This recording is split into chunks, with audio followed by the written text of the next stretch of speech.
The Los Angeles Dodgers have the most talented team in baseball by far. So we are going to deep dive this new look pitching staff with tons of stud arms and also a lot of question marks. Then we are going to give our overall thoughts on this lineup filled with multiple MVPs and all-stars. And finally, we are giving our overall team outlook, telling you if this team is going to be a world champion at the end of 2024. You are not going to want to miss that. And this is all coming up next on the Bush League Bros. Roll the open. Now, certainly plenty of fanfare between these two brothers. Just complete Bush League. The little brother just trying to annoy big brother. If you look at it on the surface, it's Bush League. Something about that sticks in my craw. What's up, everybody? Welcome into the Bush League Bros, partner of the House Call Sports. I'm here with Taylor. My name is Matt, and today we are talking about all things Los Angeles Dodgers, especially this pitching rotation, which is wild going into 2024. But before we get into that, please do us a favor, hit that subscribe button. We are trying to get this thing going. So if you like what you see, hit that button and tell a friend about the Bush League Bros. Now, we want to start with this Dodgers rotation. Man, when you look at just the names in this rotation with no context, it is unbelievable. There are tons of talented guys, a ton of depth in this rotation as well, with huge names, guys who have won Cy Young Awards, some of the filthiest pitchers in the game, some upcoming top prospects, and obviously one of the greatest Japanese pitchers ever. But literally all of them have some pretty significant concerns as well, Taylor. That makes this rotation one of the most fascinating in baseball history, in my opinion. So Taylor, I'm going to kick it to you, man. Give me your outlook for this 2024 Dodgers rotation. Yeah, you talked about a lot of concerns. Look at last year's rotation. You know those drug commercials, Matt, where it's like you have the before footage and like it's all the people that are like in black and white and they're like holding their heads and like there's like lightning bolts of pain coming out of them. They're like pulling their hair out like they want to die. That was kind of the rotation for the Dodgers last year, and they still won like 100 games. And now we're moving to the part of the drug ad where color has returned to the lives of the people, and the people that took the medications are off like playing tennis or riding a tandem bicycle or, whatever those people do. Because Matt, do you know who led the Dodgers in innings last year with 131? Who was that?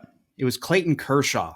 You love that Kershaw is leading your team in innings. You don't love that number is 131 innings. That was actually the lowest number of innings pitched by a team's leader in innings pitched in the league. So every other team had a guy that threw more than that. And things got so bad for the Dodgers that they had Noah Syndergaard and Lance Lynn start 23 games for them. And those 23 games, they didn't go particularly well for them. And honestly, if it weren't for Bobby Miller, they would have had no stability in this rotation really whatsoever. But similar to what the Rangers rotation is this year, the Dodgers rotation is also going to go through quite a bit of change as the year goes on. We look at opening day, which for them is actually going to be earlier than everybody else because they're playing those games in South Korea. Going into that series, you've got Glasnow and Yamamoto as kind of your 1A and 1B in that rotation. Who cares what order those are in, really? Then as your 3 and 4, you're going to have Bobby Miller, James Paxton, and then the 5 and 6 are going to be a bunch of different guys potentially. Emmett Sheehan seems to be the guy that's in line to start in that 5 spot right now. Ryan Yarbrough could also be a guy that maybe potentially gets starts or opens or is also just a bulk reliever. And then you also have like Gavin Stone and Michael Grove who could factor into that equation well. And even Landon Knack or Kyle Hurt, those are guys, if they pitch really, really well in the spring, like maybe they get some looks too. So they have a lot of options. There's a lot of depth there. But now let's jump ahead to the All-Star break in July. Hopefully, assuming health, Yamamoto and Glasnow are still your 1A and 1B. And then Walker Buehler's also set to be activated about a month into the season. So he's going to be full steam ahead by the All-Star break. And between Buehler and Bobby Miller, that's kind of your 3 and 4. Again, who cares which one's 3, which one's 4? Two great pitchers there. And then on paper, you still got James Paxton to slot in as your 5. And all of the young guys I just mentioned, they're all going to be kind of in that 5-6 range as well. And then at that point, there's even the remote chance that Kershaw and Dustin May could be working their way back into the rotation at that point. I'm doubtful about Kershaw, though. I've heard the timetables on the injury that he has are more like a 12 to 15 month recovery time. And for whatever reason, they're saying that it's going to be like a 6-month recovery for him. So I don't really understand how that adds up. I'm not a doctor, so I'm a little more doubtful on that one, but Dustin May should be coming back around that time as well. But then let's jump to the most important part of the year, which is going to be that time around September. And again, assuming everybody stays healthy, you still got Yamamoto, Glasnow as your 1A, 1B, Buehler and Miller as your 3 and 4. And then this is where things get really interesting, because then at this point, you might have Dustin May, James Paxton, Emmett Sheehan, potentially Kershaw, all vying for like those 5 and 6 depth spots, which is a great place to be. And of course, like, you've got to expect that like there's going to be some injuries along the way for these guys as well. But really, the way I'm looking at it, and I think the way the Dodgers are looking at it, is if the Dodgers go into the playoffs with any combination of the 4 of Yamamoto, Glasnow, Buehler, Miller, May, and Kershaw, I think they're feeling really good about their chances in the playoffs, because 3 or 4, is what you really need. So what can we expect from these guys, though, over the course of the regular season? Because like you mentioned, Matt, like there's a lot of question marks around a lot of these guys. And I think the first thing you can expect to see from this entire staff is a lot of good sliders and a lot of good fastballs, really including the bullpen too. James Paxton and Ryan Yarbrough are really the only guys they have on the opening day roster that don't throw a slider, at least yet. And pretty much every other arm you're going to see is going to throw a slider that's going to grade out either above average or nasty based on Stuff Plus models. And so, getting into Yamamoto, I mean, obviously there's been a lot that's been talked about with him, and, there's going to be a learning curve for sure. But I think that learning curve is minimized because he's with the best run organization in baseball, and he has that friend in Ohtani who's already been through all of this exact same stuff and can guide him through that. So I think the learning curve for him is going to be about as minimal as it can be. And ultimately, man, his stuff is ridiculous. Pitching Ninja did a great description of his mix, where he was basically like, this is Gosman's fastball, this is a Darvish plus curveball, Alex Cobb splitter, and then he's got Corbin Burns cutter in his back pocket. Like, that gives you a lot of leeway, and that's going to help that learning curve a lot. And on top of that, he has a lot of variations within those pitches, it seems like, as well. The base of all of this is his fastball, which is great. Lots of ride, lots of arm side movement. I think Driveline had some of his World Baseball Classic pitches at like a 137 Stuff Plus, something around there, which is nuts. It sits around 94, but he can get it up to 99. He was also considered to have the best splitter in Japan, which is crazy because everyone there throws either a splitter or a forkball. That's like the national pitch. And, Fangraphs has him projected at around 175 to 180 innings and have his ERA mid 3s to low 4s. And I think those are fair projections, but I think for all the reasons I just said, based on his stuff, his pitch mix, his 80 grade command, and the fact that he's in the Dodgers organization, my gut's telling me that his 50th percentile outcome is a lot closer to like a 3.3 rather than like that mid 3s. But on the risk side, I mean, everything everybody else talks about, like he's coming to a different country. But the thing that I'm dialing in on most is he's going to be up against the highest expectations he's ever been faced with. And I know that he's pitched on the big stage in Japan and on the WBC, but he's going to have to pitch the entire season here while being expected to be the ace for the team that is expected to win the World Series. And that's going to be a heavy burden to bear, because from a pitching standpoint, I think he's going to figure it out pretty quick. And then jumping into the rest of these guys, obviously Glasnow, we know the concerns there. It's injury history and workload. He's going to be a 5 and dive guy early in the year for sure, but I think later in the year we're going to see the Dodgers maybe let him take the reins a little bit and go deeper into the games, because ultimately that's what they're going to want in the playoffs. And he's projected to be throwing about 140 to 150 innings, but I feel like that's a little bit high considering he set his career high at innings pitched last year at 120. So for me, I'm going to split the difference there and say about 135 innings, and they haven't projected about a 3.53 ERA, which I think is fair. I would lean under there, but I think that's a fair projection for a 50th percentile outcome. But Walker Buehler, kind of mentioned that already. He's not going to be activated until a month in. They've said he's at 170 inning pitch limit. I don't think they're pushing that limit too hard. I think he's going to end up more in that 145 to 150 range. The projections are projecting him to have, around a 4 ERA, which I think is conservative, but I think it's fair. And then Bobby Miller, like we talked about, he was the stabilizing force of the rotation last year. Projections have him with a modest workload increased, going up to about 145 innings, and his ERA hovering kind of on the upper 3s, which I think is about right. And then James Paxton is one of the only moves the Dodgers made this offseason that kind of left me scratching my head a little bit when it happened, and they definitely need a lefty. I mean, Yarbrough was kind of their only other option to potentially start that was a lefty. Like it was all righties. Even those younger depth arms that I mentioned earlier, that's all righties. And really, they just need him to hold down a spot in the rotation until everybody comes back. So half a season at best. And then anything you get past that is gravy from Paxton. So some of the projections have him at like 120 innings. I don't think so. I'm not taking that. I'm leaning more towards 100 there at like a 4.5 ERA. And then Emmett Sheehan's one of the other guys I mentioned. And he's kind of the most interesting arm of this bunch for me. He struggled against lefties a lot of the year, but then later in the year, he clearly made some adjustment because his K rate versus lefties spiked from, I think, 20% in August to like 37.2% in September, which is crazy. He made some tweaks to his gyro slider. And he also had some spikes in his spin rate in his slider around that same time. So obviously he was messing with that pitch a little bit, and whatever he did worked. He also has the most favorable projections kind of among those like depth arms for the Dodgers, and had a 182 expected batting average last year, which was top 2% in the majors. And that was a really surprising stat for me. And Fangraphs has him at about 100 innings pitched, around a ERA around 4.3. I would maybe take a little bit more conservative than that just because he's young, but I think he could easily outperform that. So all that information, taking all that into account, we've got Yamamoto conservatively. All of these are conservative. We've got him conservatively at 175 innings, round of 3.3. Glasnow, 135 innings, round of 3.5. Buehler, 145 innings, around a 4 ERA. Miller, 145 innings, around a 4. Paxton, 100 innings, around a 4.5. Sheehan, around 100 innings, very conservatively at a 4.5.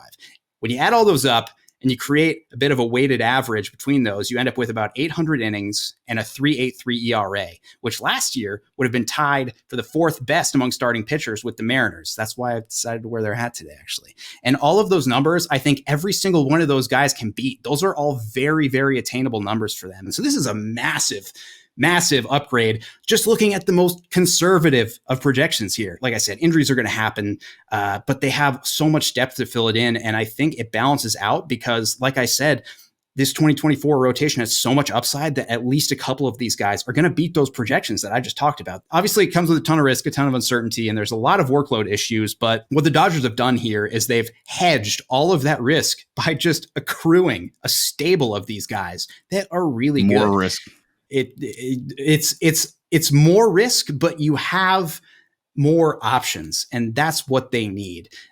Really, Dave Roberts has got his work cut out for him because he's going to have to manage all that, dude. Unless anything crazy, apocalyptic, or extraordinary happens, like they're going to go into the playoffs with the 3 or 4 really good starters that they need to win a series. Dude, you said so many numbers in there that like, did you see the Zach Galifianakis when he's calculating all the numbers in his head on the what movie was that when he was calculating all the numbers in his head? Hangover, probably. About, right? That's what I was trying to. I don't know. Yeah, I think so. Yeah, he was counting the cards or whatever. He was counting the cards or whatever. I don't remember, but that's what I was doing while you were doing all that. I was like, okay, 4.93 ERA, 103, and like I was trying to get it all down, but that was like the most detailed Dodgers pitching breakdown I've ever heard in my entire life. So I'm going to follow that up by not being nearly as detailed and by being way more emotional. But listen, like I mentioned in the read, and like you mentioned, Taylor, I mean, the amount of talent is like ridiculous. I mean, Buehler, a perennial Cy Young candidate before the injury. Kershaw is one of the greatest of all time. And even though he's old and he doesn't pitch as many innings anymore, and last year his FIP was actually the highest of his career since his rookie year, the last 2 seasons he's pitched to an under 2.5 ERA at the ages of 34 and 35. The guy is absolutely ridiculous. Glasnow, like you said, number one guy, rotation type stuff, number one rotation stuff type guy is what I should have said. Yamamoto, obviously one of the most dominant Japanese pitchers ever, 3 straight MVPs, Japanese triple crowns and Cy Youngs. They don't even have Shohei Ohtani yet, and he's been one of the league's best pitcher for the last 3 years, and he throws 102 miles an hour. James Paxton has been dominant in years before where he's looked like a Cy Young candidate. Bobby Miller, a top prospect, showed a ton of flashes last year and had a damn good rookie season last year with a 116 ERA plus. Dustin May, he's an absolute stud when he pitches. He was dealing last year, 2.63 ERA, 9.93 whip, and 9 starts. He was a top prospect. He's got a 100-mile-an-hour mile-an-hour sinker. Emmett Sheehan, he was the first player ever, not just as a rookie, the first player ever to have back-to-back starts of 4+ innings allowing no hits. Okay, he had 6 innings, no hits in one start. Then his next start, he had 4 2/3 innings with no hits. Okay, Tony Gonsolin, he's not going to pitch next year. He was bad last year, but the year before he was 16-1 with a 2.14 ERA. So I just named you 2 whole rotations of guys that you'd either be cool with in your starting rotation, and 5 of them could be your ace of your rotation. Okay, so the problem is that 5 of them are going to be on the IL to start the year. Okay, so you literally have an IL starting rotation by themselves. So they're going to rely on those other guys that we talked about. But I'm going to differ from you here a little bit, Taylor. All of those guys are either completely unknown commodities or risky and still relatively unknown commodities. Now, you said Yamamoto, Glasnow, 1A, 1B. I think Yamamoto is a clear number 1. I think Yamamoto is going to be the number 1 in that rotation. He appears to be an ace by all accounts. Like you said, Pitching Ninja did a great breakdown of his pitch mix. You see the highlights. You see everything with Yamamoto. But again, it's yet to be seen. If you're a Dodgers fan with Yamamoto right now, it's really just hope and belief because we have no proof that he'll be great in the big leagues. Now, I don't think he'll be bad by any stretch of the imagination. I still think he's going to be a good pitcher, but it's 100% unknown. How is he going to react, like you said, Taylor, to all that pressure of being the ace on a championship team, getting paid $300 million before you even throw a pitch in the MLB? Like, that is a lot of pressure to put on a 25-year-old kid. Glasnow is elite. We know what he is when he's on the mound. He is a dominant ace when he's on the mound. And like you said, last year, the guy threw his most innings of his career, which sounds encouraging until you hear, like Taylor said, it was 120 innings. And this is going to be his 9th year in the MLB. And he's your number 2. Again, I say he's your number 2 because, like I said, last year was his first year as a starter where he actually threw over 90 innings. He actually threw 112 in 2018, but half of those were out of Pittsburgh's bullpen. Nice job, Pittsburgh. So I would have Yamamoto as the 1. I would have Glasnow as the 2. And then I think Miller's the number 3 because, like you mentioned, Taylor, he was really good as a rookie. But again, he's only got 120 innings of big league experience right now. I'm concerned about him being my number 3 right now if I'm the Dodgers and my expectation is to win the World Series right away. And then to me, I think Paxton's the number 4, and he's thrown 118 innings since I graduated college. That's 2019 for the folks who do not know the timeline of my schooling, okay? And Emmett Sheehan is the number 5, who has also thrown just 60 big league innings with an 89 ERA plus. So again, I just mentioned 2 rotations worth of guys, all of them with tons of talent. 0 of those guys are no doubt locks to be studs. And I think that's at least a little bit concerning if you're the Dodgers, especially if you have such a highly touted rotation. But again, I think that was part of their strategy. Like I said, get a bunch of highly talented guys who, even if they are hurt and underperform, there's got to be 3 or 4 guys where talent just wins out and they're healthy at the right time. And you come playoff, you get playoff time and you got Yamamoto, Glasnow, Buehler, and Kershaw in your rotation. You're like, well, this looks pretty good, So, and I mean, the bullpen, again, Taylor, I don't know if you want to talk about the bullpen or not, but I think the bullpen is kind of a lot of the same as well. Yeah, it really is. I mean, you have guys like Blake Trinan and JP Fireeisen, like they're also coming off of injuries. Like they've proven that they're capable relievers, obviously, but they're going to need those guys that can be the bulk relievers, that can be the followers, that can be the bridge between, the starter who's probably only throwing 5 innings. Because really look at any of those guys right now, except for maybe Yamamoto, like they're not going to want to throw them more than 5 innings most games, especially in the first half of the year. That's why I think Ryan Yarbrough, could end up being, he's very not important. The most talented arm in that bullpen.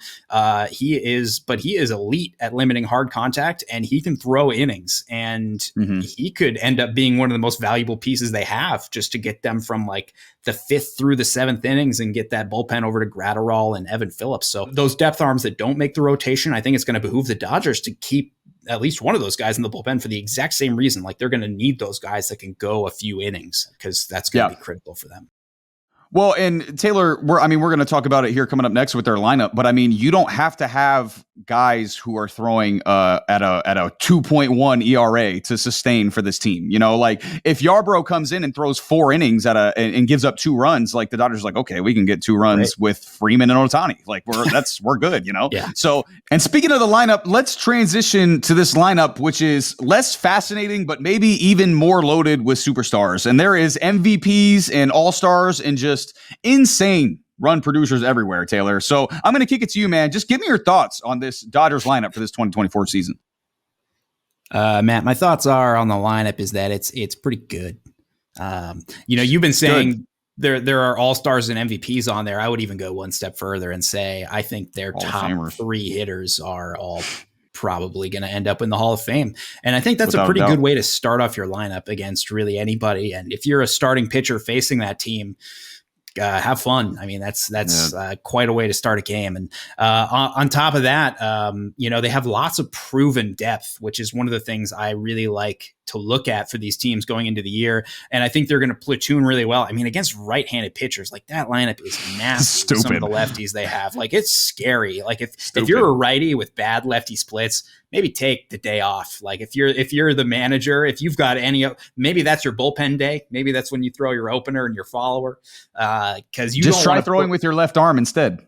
Yeah, exactly. Yeah, just throw underhand. Give it a shot. Dude, throw your bullpen catcher out there. Like don't put one of your good pitchers through that. But for the sake of this exercise, I feel like I should at least try to point out some potential weakness in the lineup, which is hard. It's quite hard to do. I would say if there's anything to poke holes in, it would be that their platoon option versus lefties aren't the best. But at the same time, a lot of teams would love to have Chris Taylor, Manuel Margot, and Miguel Rojas as platoon options on their bench. Like that's a great spot to be. They're almost definitely going to be platooning Margot and Hayward, some combination. Margot could even spell Outman in center because Margot had a 109 WRC plus versus lefties in his career. I think last year was actually a down year for him versus lefties, a little down bit. Year. But overall, that track record is there. And also, I mean, Teoscar Hernandez is in that lineup, and traditional. I mean, I'm wearing the Mariners hat. I watched a lot of Teoscar last year. I watched a lot of bad Teoscar last year. It was not fun to watch, if I'm being perfectly honest. It was very frustrating, and this is a bit of a digression here, but the middle of that Mariners order was pretty brutal. Like it was just so strikeout prone. It was 3 true outcomes, and most of those true outcomes ended up being strikeouts. But now Teoscar is hitting 7th, where that risk is fine if you're hitting 7. The problem with the Mariners is he's hitting 4. And it's like that's when those strikeouts are going to hurt. But I mean, I would venture to say that you'd be hard pressed to find a team that has a 7 hitter with more potential upside than the Dodgers have with Teoscar. And he has historically mashed lefties. So we might even see him rise in that lineup a little bit in those games versus lefties, depending on how he's playing. Shohei's projected at like 38, 39 homers. I don't see how he hits less than 40. Do you?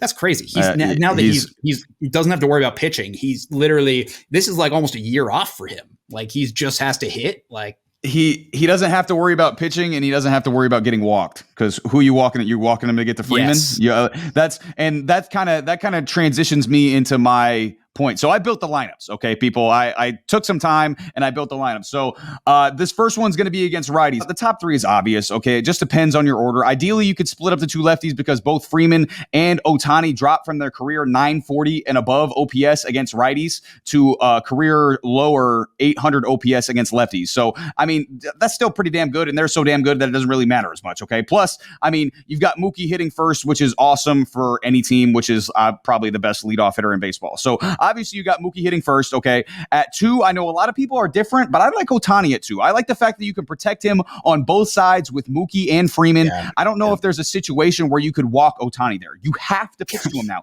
You cannot walk Ohtani if Freeman's behind you. You just can't do it, okay? Whereas 3, I think there's some intentional passes to get to the rest of the lineup, even though the rest of the lineup is still elite 2. So I got Ohtani 2 and Freeman 3, obviously to give Ohtani that protection too, because I think Freeman's consistent bat-to-ball approach makes him a better run producer there as well. I think he's a more contact-oriented guy, so he's going to be able to drive in Ohtani and Betts more than Ohtani would be able to drive in Freeman and Betts consistently. Gap to gap power. Yes, more of a gap-to-gap guy. And you listen to Freeman talk about his approach. He's trying to basically hit everything, a line drive into the left center gap, So I think that makes him a better 3-hole hitter, especially because he knows those 2 guys in front of him are going to get on. And then 4, I'm going to go Will Smith. I think Muncy could go there, but the lefties got to split at some point. You can't have 3 straight lefties, even though, like you talked about, Taylor, you look at the amount of lefties on this team, 6 of their 9 best hitters are lefties. Like, it's ridiculous. So facing predominantly right-handed pitchers in the MLB with a bench that is predominantly right-handed, making them all very pinch hittable as well. And, I'll talk about it with the lineup against left-handed pitchers as well. They've crafted this lineup beautifully. Okay. I think 5 is where you go Muncy. It's a good spot for him. You could see a lot. I think you could see a lot of 3-run homers out of Muncy this year with the guys in front of him. You're going to see, Muncy being his true outcome self. You could see a lot of 3-run homers. And then 6 is Outman. I mean, he gets so lost in this lineup, how good he was last year. I don't know if people realize it because of how many other names were in that lineup, but 23 homers and 112 OPS plus, a 790 OPS and 16 stolen bases. Hell of a rookie year. 857 OPS in his career versus righties so far. So he is an absolute dog. Plus, he plays really good defense. And like you mentioned, Taylor, Teoscar Hernandez hitting 7. That is a ridiculous 7-hole hitter. He's basically guaranteed. He's guaranteed 25 homers the last half decade. Like, that's insane. Jason Hayward is 8. They've carved out such a great role for him last year. Basically, just face the righties, do your thing. Sure enough, 800 plus OPS last year. And then Gavin Lux, I'm excited to see what he can do at short this year. The fact that he doesn't really need to provide anything offensively is crazy, which I think makes him even more dangerous. So it's going to be an insane lineup against the righties. And then versus the lefties, I'm picking the same top 4. I'm not changing the top 4. I got Betts, Ohtani, Freeman to start off. And then if I have it my way, if I'm Dave Roberts, I'm not changing that top 4 all year. That's my top 4 the entire year. I'm keeping it the exact same the entire year. I'm not moving nobody. That is my top 4. Here, I'm going to move Teoscar up to 5, okay? Because he is a lot better against lefties. And whereas Muncy, he's been really good in his career overall against lefties. The last 2 years, he's been below a 660 OPS against lefties. So it looks like lefties have had, figured out a little way to, have success against Muncy lately. But Teoscar is over 800 plus OPS against lefties. So I'm putting him to 5. I got Muncy at 6. And then I'm going to bump in, I'm put Chris Taylor in there and replace him for whoever you want, Outman or Hayward, whoever you want. And he's got a career 777 OPS against lefties. And then Margot, I would have him at 8. Replace Outman in center or in right with Hayward, whichever, or left in Hayward, wherever you want to put him. Okay. He can play all the outfield spots, because obviously Outman's also struggled with lefties so far in his young career. And obviously Margot has been a lot more solid. And then Luis Rojas, I'd have him hitting 9th. Gavin Lux in his career so far. Did I say Luis? Yep. He's the third base coach. Yeah. Miguel Rojas. Disrespecting Miggy Rowe. Sorry, Miggy Rowe. Sorry, Miggy Rowe. I'm about to give you your love, too. Lux is just a 587 OPS in his career against lefties. He's been terrible against lefties so far. And whereas Rojas isn't a great hitter, he's at least competent against lefties. He is a lot better than Lux. He's got over 700 OPS against lefties. Plus, that defense that he's going to bring as well. So either way you slice it, no matter if it's a righty or if it's a lefty who you're facing off against, this Dodgers lineup is going to be deadly. And you are not going to have very many breaks in this Dodgers lineup. It is going to be absolutely ridiculous to get through. Yeah, really nowhere to go. It's not going to be fun. And that is an interesting point you bring up about Ohtani hitting 2. I was actually one things I was wondering about, ordering that top 3 is I kind of liked the idea of actually leading off with Freddie and then going Mookie and then going Shohei, just because Freddie has that gap-to-gap power. I mean, did he set the record for doubles last year? It was up close. there. If he didn't, he was up there. I don't remember. I should remember that, but I don't. But you lead off the inning with Freddie on second base. Then you've got Mookie up there that also is going to reduce just the chances of any double plays happening one way or the other. So that was really the only thing I thought about there. But yeah, kind of any way you slice it, it's going to be a pretty good situation. But I like what you brought up more of giving Ohtani like max protection, basically. Yeah, and then following him up with Freddie's bat to ball skills, like you mentioned. I think that is a great play. And then one of the things I had also thought about as you were going through that is because of Ohtani, you're going to lose Will Smith being able to DH in those games. Because I'm sure I'm assuming that's what they did a lot last year. Is it would probably be Will Smith in the field for 2 games and then DHing the third, and they're kind of going to lose that a little bit. One of the other things I thought about as well, I know I mentioned that Margot could spell Outman in center. I'm wondering how often they actually do that, because to a certain extent, letting Outman develop is probably going to be more valuable for you in the long run than getting a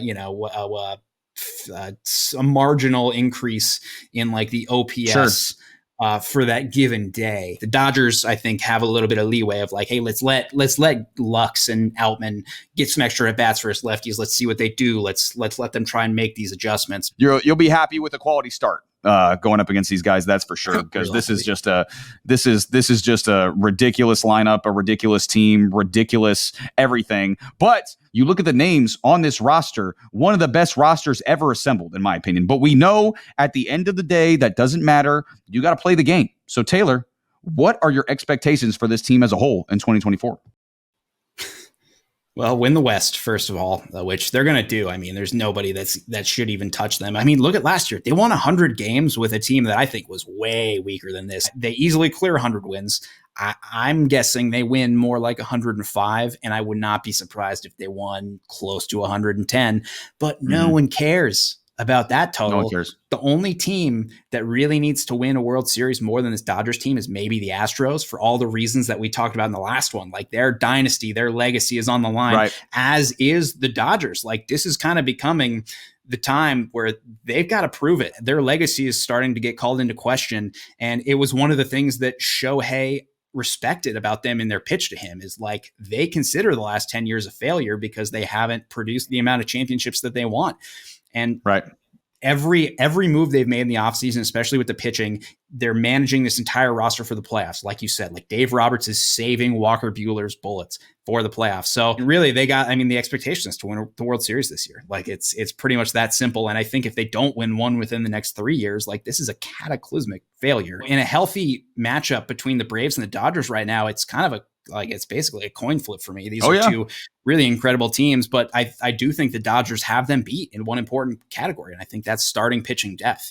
But they've got to keep it healthy going into the end of the year. But I think they're hedging their risks really well, and I think they're inevitably going to go into the playoffs with enough starting pitching to get it done. Again, man, I think this team's most intimidating opponent is themselves.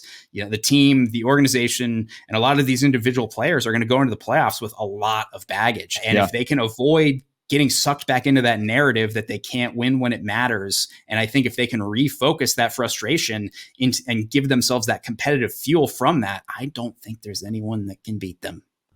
It's like you said, Taylor, there are things that can derail it for sure. Obviously, health is, any sport, health is going to derail, a championship. But like you said, there's so much pressure on this team now. There's so much expectations on this team now. And, as far as individuals go, if you let that affect, if that affects an individual, that could start to affect another individual. And then it kind of spreads throughout the locker room. And that's one of my other concerns, is potentially the locker room. There's so much money in that locker room. There is so many egos in that locker room. How are they all going to be able to mesh?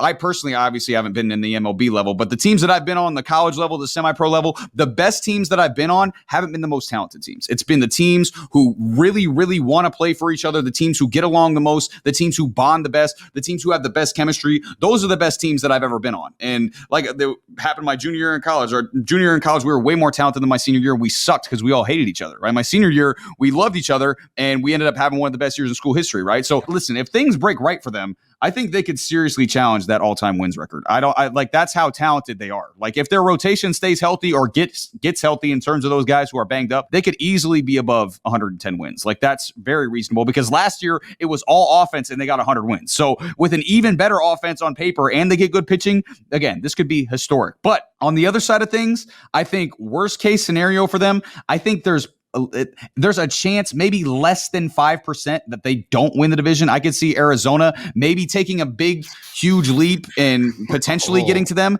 But again, that's worst case scenario for the Dodgers. I think they'd still be around 93 or 94 wins. And, the Diamondbacks get to 95, 96, and they'd still have a wild card spot. But again, Taylor, like you mentioned, at the end of the day, I don't even think the Dodgers care about division titles anymore. They've won 10 out of the last 11 divisions. They've won 100 games 5 times, including 111 games in 2022. They've been to 6 NLCS. They've been to 3 World Series in that same time period, but just 1 World Series title, and that came in the 2020 shortened season, which I personally believe was legit, but I know a lot of people don't. Okay. So I think if they had the exact same regular season as the D-backs did last year and won the title, I don't think anyone would really care that they won 84 games in the regular season and were the last team to make the playoffs, because it is 100% about championships now. You don't defer $700 million 10 years in the future. You don't sign a guy who's never pitched in the MLB to a $300 million contract. You don't sign and trade for future MVPs or other MVPs or all-stars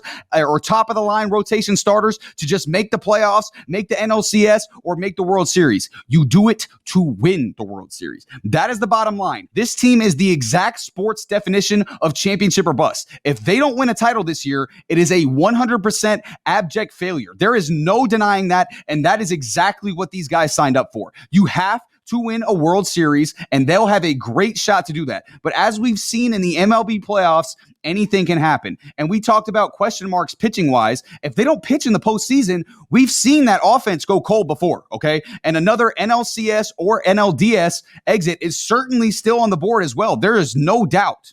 There is no doubt that's still on the board. But there's also no doubt that it is without question that they are the World Series favorite. But again, you have to finish. And if you don't, there is going to be hell to pay for it.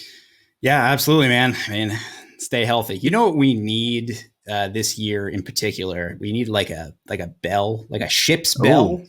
Yeah. And we need a little sign that says, assuming they stay healthy, because I feel like we say that just like all the time with so many different teams. And I feel like we're going to be saying that a lot with this team in particular. And then we can just like ring the bell every time we say it. Then we can ring the bell. I know we're going to say it with our own personal team a lot as well. So that being the Yankees. So we definitely need something like that to alert the people that it is definitely all on health. And I mean, unfortunately, again, that's sports. You know, if your star quarterback gets hurt, you're not winning the Super Bowl. If LeBron James gets hurt, you're not winning the title. I actually heard one of my favorite analogies today when I was doing some more research on these Dodgers pitchers. It was one of the writers that writes for Pitcher List, and he was like, the way it always goes with these like 6-7 man rotations is it starts out like the Fellowship of the Ring in Lord of the Rings.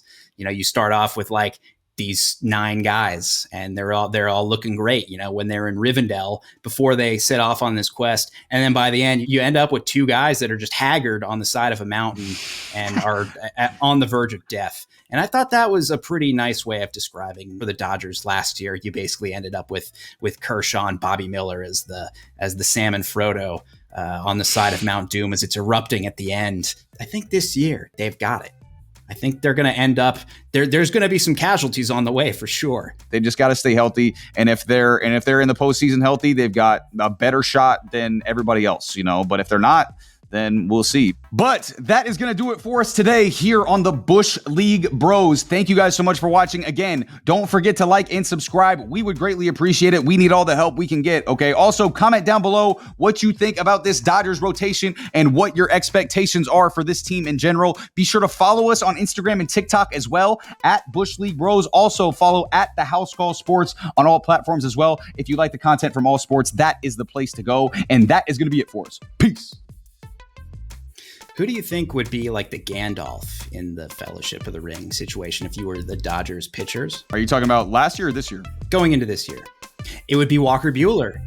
He would be the Gandalf. You think so? Well, because he's like coming back. Like he's going to become like Walker Buehler the White, whereas he was like Walker Buehler the Gray, like because he went down with TJ, and now he's coming back. Have you not seen Fellowship of the Ring? It was a long time ago. I mean, it was I guess like when that we were technically kids. happens in the Two Towers is when he comes back. So